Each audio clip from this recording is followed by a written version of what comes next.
Hello, my diamonds, my Teletubbies. I'm looking at this movie right now, just enjoying my Saturday off. This is my staycation, I call it. It's on YouTube. While her world is falling apart, her husband is in bed with his mistress. Now, as I'm watching this movie, this woman, she is a beautiful businesswoman. She reminds me of me. She's no nonsense. She has things that she needs to get done. And you have people who are jealous and envious of her. And of course, they just want to see her demise and they want to tear her down. Now, this is a 3 hour movie. And I like long things like that anyway. But anyway, it put me in the mind of King Solomon. Because when God asked King Solomon, you just ask for one thing, anything, and I will grant it to you. And instead of King Solomon asking for money and riches, he asked God to give him the wisdom to know how to rule, to guide his people. And King Solomon was doing very well until he started to mess with women of the nation, and then he struggled with idolatry and disobedience to God's commands, and that's when things started to, fall apart. At the same time, when you think about King Jehoshaphat, and I'm thinking about this businesswoman, because when people are coming for you and trying to sabotage you, and that's what they're doing on this show here, they're trying to sabotage her. But it put me in the mind of King Jehoshaphat. Because King Jehoshaphat, he was the son of King Asa. And he is a great example of a king who relied on Jehovah God and Jesus Christ. And he had a smooth reign. When he reigned, it was smooth. And the reason was because King Jehoshaphat, he sought God's guidance and God's wisdom. And God was with him.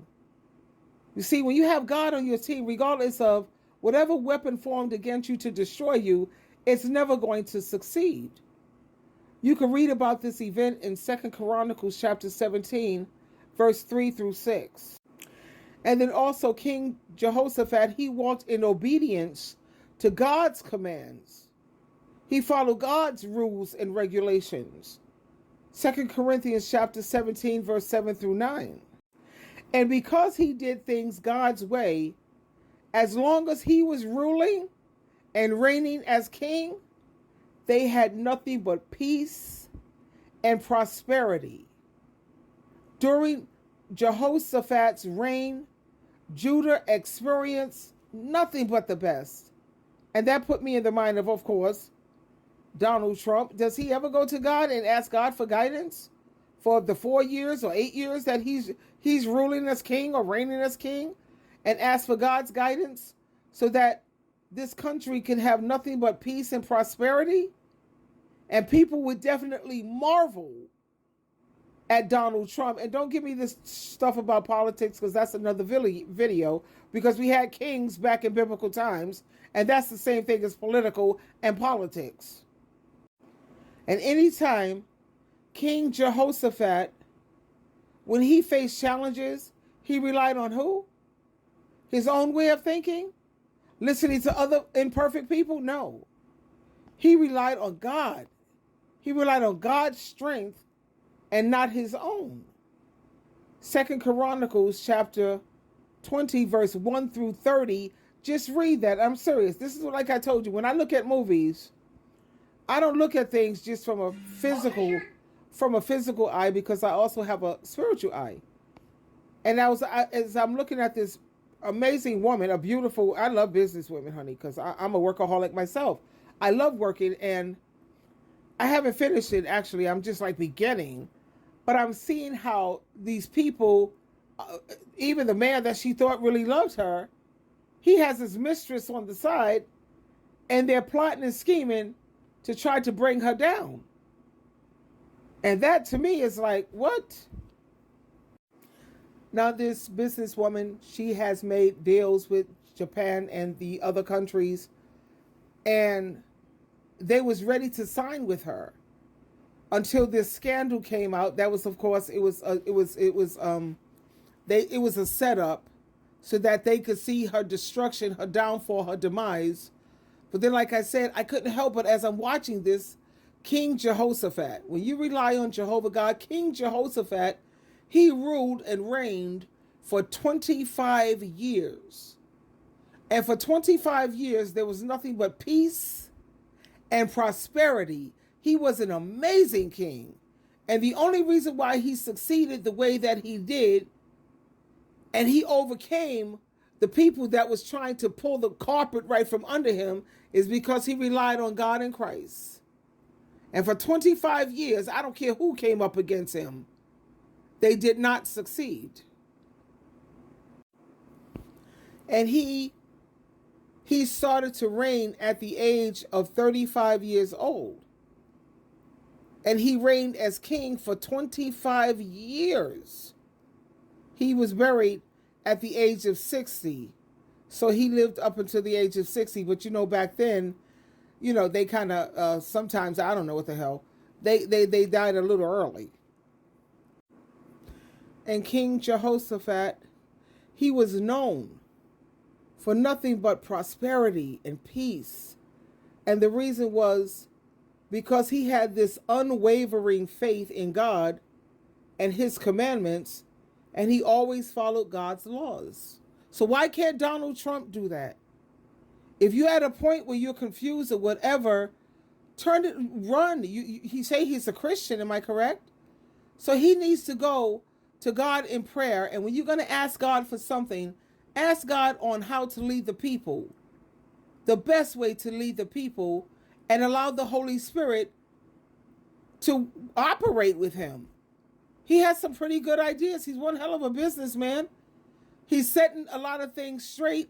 He has some areas that he needs work, but he needs to be like King Jehoshaphat, and he needs to be like King Solomon. I know you guys think I'm a little crazy, and what triggered this video is me looking at this movie. Like I said, while her world is falling apart, her husband is in bed with his mistress. And it just so shows how people could try to sabotage you and try to tear you down when you're trying to succeed. And I love this woman's mindset. I think she should have spoken to her, her peers and her employees a little nicer, because I would definitely be nicer I would be definitely kinder. And I watch how I speak to my employees. She could use some work in that area as far as I'm concerned. But I love the way she's just so focused. And the reason I love it is because that's my mindset. That's totally my mindset. I do the background check. I make sure that the people that I'm hiring, I'm going to trust you pretty much with my life and with my time. And you have to be on time when I have to show up at meetings. I don't want no excuses. Like she had one woman that she signed, the woman wanted to resign, whatever, go resign, because she had to take care of a daughter. And I get that part, but personally, I wouldn't hire people who have kids. I just wouldn't. Women who are married, I wouldn't, because they have obligations. And I know that's not fair, but the thing is, there are people out here who will hire you if you have kids and if you have a husband life and all that nonsense, whatever. Me, no, I wouldn't hire you. And I know that sounds horrible, because what if people wouldn't have hired me and I had 2 children and I ended up a single mom? But the thing is that there are companies who don't think like me, and they are willing to hire people. I wouldn't. Because if I'm getting out here in this business world, baby, I'm a shark, and the last thing I need is excuses. I don't need you got to see your kid. They're in a play, and you got to be there. I don't have time for that, and I get it, and I understand. At the same time, that's not what I need for my company. But anyway, I just wanted to share that with you as I'm watching this movie. Check it out if you get a chance. Twinkle, twinkle, twinkle.